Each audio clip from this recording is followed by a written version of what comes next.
Bonjour à tous, je suis ravie de vous retrouver aujourd'hui avec cette recette de fard breton aux pommes.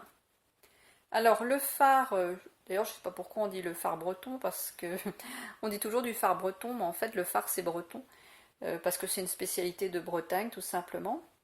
Et comme vous le savez, je suis en Bretagne.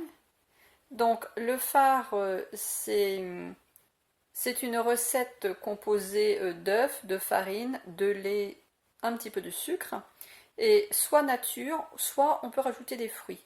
Alors, dans les fruits, en général, traditionnellement, c'est soit des pruneaux, soit des raisins secs ou des pommes. Et ensuite, donc, c'est un dessert que l'on cuit au four. C'est quelque chose d'assez consistant. La recette a été inventée au 19e siècle, donc entre les années 1800 et 1900, dans les fermes, tout simplement parce qu'ils avaient les œufs, la farine, le lait et le beurre. On peut aussi mettre du beurre d'ailleurs dans la recette, mais aujourd'hui chacun a sa recette et il y a énormément de variantes. Alors voici les ingrédients. Je vais mettre un demi-litre de lait. Alors, vous voyez le lait il est au fond là-bas, c'est du lait de noisette. Tout simplement parce que j'avais fait la recette comment faire son lait de noisette et je vous avais dit que j'allais faire des crêpes avec le demi-litre et l'autre parce que j'avais fait un litre. Donc un demi-litre pour faire des crêpes et un demi-litre pour faire du fard. Et j'avais congelé, donc là je l'ai décongelé, c'est pour ça que je l'ai mis dans un bocal comme celui-là. Bien sûr vous mettez le lait que vous avez, soit si vous avez du lait de noisette, eh bien c'est très bien. Autrement vous mettez soit un lait animal, soit un lait végétal, selon vos préférences. Et donc j'ai fait cette recette parce que je voulais vous montrer qu'on pouvait faire du fard avec le lait de noisette aussi. Ensuite, on met 175 g de farine. Donc ici, j'ai mis, c'est de la farine de petit épeautre parce que c'est la farine que j'ai l'habitude d'utiliser. Mais bien sûr, vous mettez la farine que vous avez l'habitude et que vous avez chez vous. Je mets 3 œufs, 50 g de sucre. Alors je sucre très peu mes desserts en général. Je vais faire vraiment le sucre des fruits, un sucre plus naturel. Et puis je trouve que dans les recettes, les quantités, il y a toujours vraiment... enfin, c'est beaucoup trop sucré, enfin en tout cas pour moi. Donc 50 g de sucre. Celui qui est là, c'est du sucre blond de canne. C'est celui dans lequel je mets la vanille à conserver. Donc il a un petit goût vanillé en plus. Et puis je rajoute bien sûr des pommes. Alors ici j'ai vraiment des toutes petites pommes. C'est pour ça que j'en ai mis plusieurs. Bon, en général je mets à peu près 4 pommes. Bien sûr tout dépend de la taille des pommes. Donc bon, je vais considérer ici que 3 pommes, comme elles sont vraiment petites, ça fera une pomme moyenne. Puisque ensuite, en plus je vais les éplucher, je vais enlever le cœur, donc ça va bien réduire. Et puis de la cannelle. Alors, avant de commencer la recette, je voudrais vous parler des œufs. Comme vous voyez, le logo ici, ce sont des œufs avec le logo bleu blanc cœur. Alors, je suis ambassadrice bleu blanc cœur depuis janvier 2023, donc à peu près presque 2 ans. Ambassadrice consommatrice, tout simplement.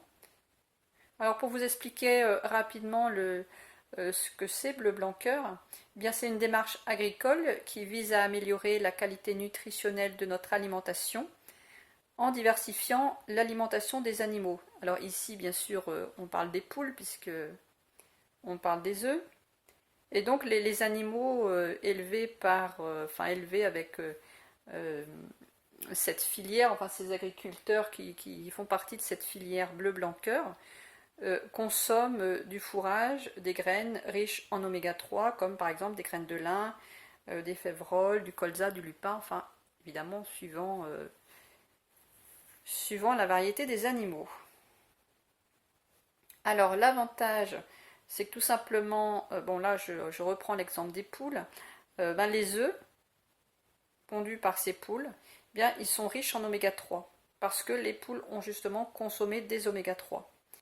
Et l'intérêt, enfin moi l'intérêt que je trouve dans ces œufs-là, c'est que les oméga 3 c'est un anti-inflammatoire, donc c'est plus intéressant d'avoir des œufs avec le logo bleu blanc cœur, on est sûr que les poules ont reçu une alimentation riche en oméga 3 et donc les œufs seront riches en oméga 3. En plus de ça, c'est quand même une garantie aussi sur le bien-être animal, l'environnement, notamment au niveau des sols. Et bien sûr, les poules sont élevées en plein air, donc ça pour moi c'est hyper important. Hors de question pour moi d'aller acheter des œufs où les poules ne voient pas l'air, ne voient pas le soleil. Donc les poules sont élevées en plein air.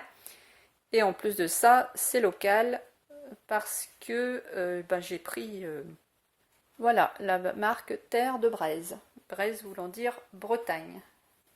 Voilà, et bien écoutez, on pourrait en parler pendant des heures, donc du coup je vais mettre le lien de leur site dans la description pour ceux qui veulent en savoir plus, parce que c'est vrai qu'il y a beaucoup d'informations très intéressantes sur leur site. Alors maintenant on passe à la recette. Je vais commencer par éplucher les pommes. Alors les pommes ici elles sont bio, donc si vous avez un extracteur, vous pourrez récupérer la peau pour mettre dans un jus par exemple. J'ai coupé les pommes en tranches assez fines, je les ai mises dans un wok. Je rajoute un petit peu d'eau pour pas que ça attache. Je rajoute de la cannelle.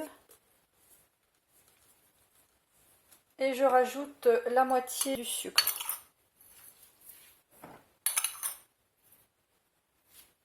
Et je fais cuire ça le temps que je prépare la pâte du fard. Voilà, je laisse cuire tout ça et je prépare la pâte. Je vais utiliser le blender. Si vous n'avez pas de blender, vous pouvez utiliser, si vous avez vous avez peut-être un fouet à main, un fouet électrique ou un robot. Enfin, l'idée c'est de mélanger le tout. Donc je commence par rajouter dans le blender, je rajoute toujours le liquide en premier. Je rajoute l'autre moitié de sucre, la farine.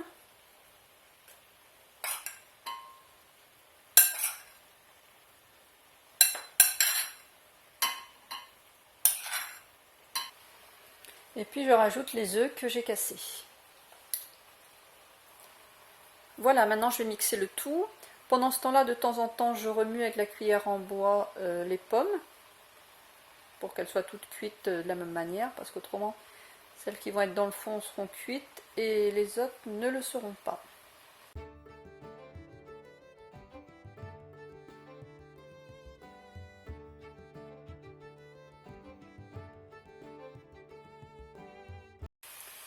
Si vous n'avez pas de blender, vous pouvez utiliser tout simplement un fouet à main comme ça. Ne mélangez pas avec une cuillère en bois, ça va vous faire des grumeaux. Après c'est très désagréable. Donc vraiment pour pas avoir de grumeaux, il faut fouetter fort et on peut le faire aussi à la main. Vous mettez tous les ingrédients dans un saladier puis vous fouettez avec un fouet comme ça. Pendant ce temps-là, les lamelles de pommes sont cuites. Vous voyez, l'eau s'est bien évaporée. J'en avais pas mis beaucoup non plus.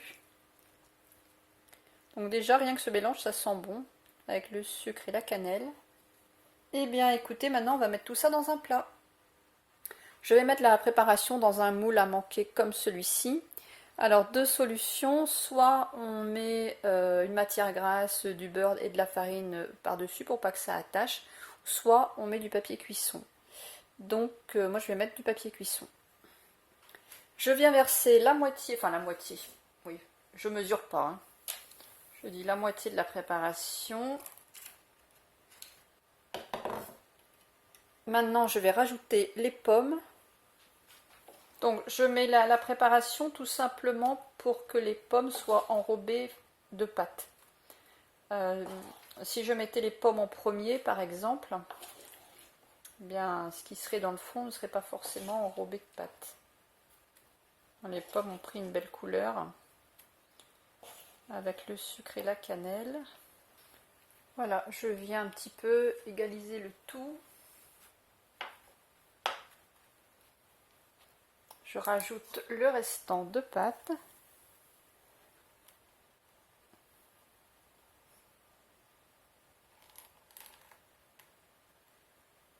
Je vous montre de près ce que ça donne. Donc là le plat il est bien rempli et je vais mettre le tout dans le four. Donc le four j'ai déjà préchauffé 5 minutes. Je viens de sortir le fard du four, donc j'ai laissé 1 heure à 220 degrés. Maintenant je vais attendre que ça refroidisse un petit peu pour pouvoir démouler. Donc je l'ai laissé refroidir de manière à pouvoir le démouler plus facilement. Alors si vous n'arrivez pas à le démouler, pas de panique, vous pouvez le servir dans le plat de cuisson.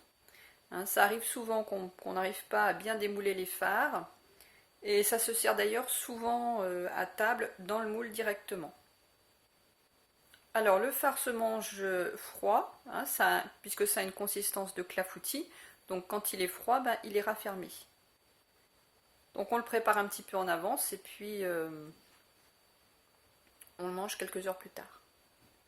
Il peut se conserver aussi jusqu'au lendemain dans le réfrigérateur. Hein. Si vous n'avez pas tout mangé, eh bien c'est pas grave. Ce qu'il reste, vous pouvez le mettre au réfrigérateur jusqu'au lendemain. Mais vous pouvez aussi congeler des parts. Alors vous pouvez manger le fard breton au petit déjeuner, en dessert ou au goûter. C'est une recette idéale en cette période automne-hiver.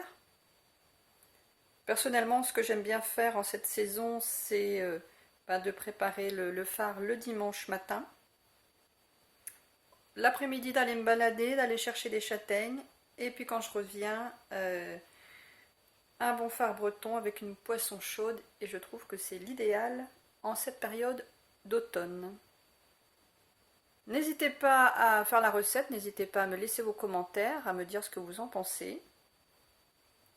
Merci à tous d'avoir regardé cette vidéo. Je vous souhaite un bon dimanche et je vous dis à la semaine prochaine.